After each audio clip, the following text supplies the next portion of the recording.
Welcome to ప్రజా TV Telugu. ప్రతి క్షణం ప్రజాక్షేమం కోసం. సేవ ఎనలేని సేవలు చేస్తూ ఈరోజు అనంతపురం ప్రజలకే కాదు ఉద్యోగస్తులకు కష్టం వచ్చినా కూడా ఆర్టీటీ సాయం చేసింది. భూకంపం బాధితులకు సాయం చేసింది. మన కరోనా టైంలో కూడా కోట్ల రూపాయలు కూడా నేను సైతం అని చెప్పేసి మనకు కలెక్టర్ గారికి అప్పుడున్న కలెక్టర్ గారికి అందించడం జరిగింది. కోట్ల చెక్కు ఈరోజు ఒకటి ఆలోచన చేయండి.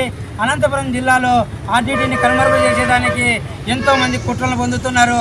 అనంత ప్రజలకి ఒకటే చెప్తున్నా, ఈరోజు ఆర్టీటీ సంస్థ లేకపోతే రాబోయే రోజుల్లో ప్రభుత్వాన్ని నమ్ముకొని మనం ఈరోజు ఒక ఇల్లు కట్టించుకోలేం, ఒక లోన్ తెచ్చుకోలేం, ఒక భూమి సమస్యను తీర్చుకోలేం. వందల సంవత్సరాల నుంచి నెలలు కూడా తిరిగినా కూడా ఒక భూమి సమస్య తీరదు. అలాంటిది మన ఇంటికి వచ్చి మనకి ఇల్లు కట్టించి ఒక అగ్రికల్చర్లో చూడండి, హార్టికల్చర్ చూడండి, సిరికల్చర్ చూడండి, మన యొక్క ఆర్టీటీ సంస్థలో ఉన్న మహిళా సంఘాలను చూడండి.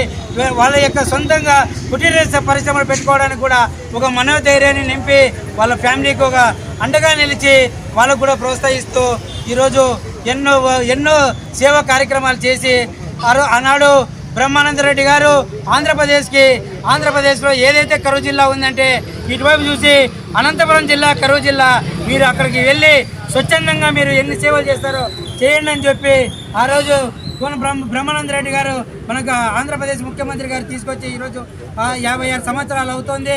ఆ రోజు నుంచి ఈ రోజు వరకు ఏ రోజే కానీ ఏ ముఖ్యమంత్రి కానీ ఏ ప్రధానమంత్రి కానీ ఎఫ్సిఆర్ అని ఎవరే కానీ ఈ యొక్క ఆపడం చేయలేదు. ఎందుకంటే వాళ్ళకి ఏ విధంగా ఈయనకి ఏమి అర్థమైందో అర్థం కావడం లేదు. మా ఆర్టీటీ నుంచి వాళ్ళు ఏం తెలుసుకున్నారో, ఎందుకు ఆపేశారో బహిరంగంగా అనంతపురం ప్రజలకు తెలియజేస్తే ఆ రోజు మేము ఉద్యమాలు ఆపేస్తాం. ఎందుకంటే లోగుట్టుగా ఏదో మంత్రులు వచ్చారు, ఎమ్మెల్యేలు వచ్చారు ఢిల్లీకి, ఈరోజు ఢిల్లీ కప్పబెట్టి మీరు ఇంటికి పోండి, అమ్మ వచ్చినారు, నాయన వచ్చినారు, మా పని మేము చేస్తాం, మీ అనంతపురం ప్రజలు అనుకునే విధంగా చేస్తామని చెప్పి మా ఎమ్మెల్యేలని, మా ఎంపీలని, మా మంత్రుల్ని ఈరోజు అదే పార్టీలో ఉన్న రామ్మోహన్ నాయుడు గారికి కూడా సోలో పువ్వు పెట్టి పంపించడం ఇది ఎంతవరకు కరెక్ట్ అని బీజేపీ ప్రభుత్వాన్ని హెచ్చరిస్తున్నాం. అయ్యా బీజేపీ ప్రభుత్వం, మన సింధూరు దాంట్లో మీరు చేసిన ఉద్యమం అంతా ఇంత కాదు.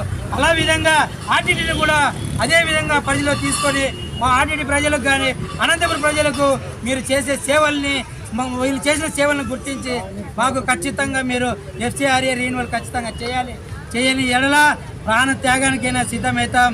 ఈ యొక్క కలెక్టర్ ఆఫీస్లోనే ఇక్కడే మట్టిలో మేమే కలుస్తామని చెప్పి బహిరంగంగా హెచ్చరిస్తున్నాం. రాబోయే రోజుల్లో ఎమ్మెల్యేలు, ఎంపీలు, మంత్రులు ఖచ్చితంగా రాజీనామా చేయాలి, ఆర్టీటీకి సపోర్ట్ నిలబడాలి. అనంతపురంలో ఉన్న ప్రజలకు మేము సైతం అని చెప్పేసి వాళ్ళు నిలబడాలనేది మా ఆకాంక్ష. ఎఫ్సిఆర్ఏని వెంటనే రీన్యువల్ చేయాలి. ఈరోజు కూటమి ప్రభుత్వం ముగ్గురం అన్నదమ్ము లెక్క ఉందామంటే ఒకరేమో నాకు సపరేట్గా కావాలని చెప్పి వెళ్ళిపోయి అనంతపుర్ని మాకు చంద్రబాబు నాయుడు గారికి, పవన్ కళ్యాణ్ గారికి ఇచ్చి ఆయన మాత్రం అటువైపు వెళ్ళిపోయినాడు. ఇటువైపు కూడా భాగాలు పంచుకుంటే మేము కూడా అనంతపురం ప్రజలు కూడా మేము కూడా బీజేపీలో కలిసి బాగుంటాం. లేని పక్షంలో 3 పార్టీలు క్లోజ్ అయ్యే విధంగా మేము ప్రయాణం చేస్తామని చెప్పి తొందరలో హైవే నిబంధన కూడా మేము ఈ యొక్క శ్రీకారం చుడుతున్నాం. ఖచ్చితంగా ఇది జరుగుతుంది 100%. మీరు ఎఫ్సిఆర్ఏ రీన్యువల్ మీకు కట్ ఆఫ్ డేట్ మేమే ఇస్తున్నాం. ఆ డేట్ రాకపోతే అనంతపురం జిల్లా ఈ యొక్క ప్రజలంతా రోడ్ల మీదకి వచ్చే పరిస్థితి వస్తుంది.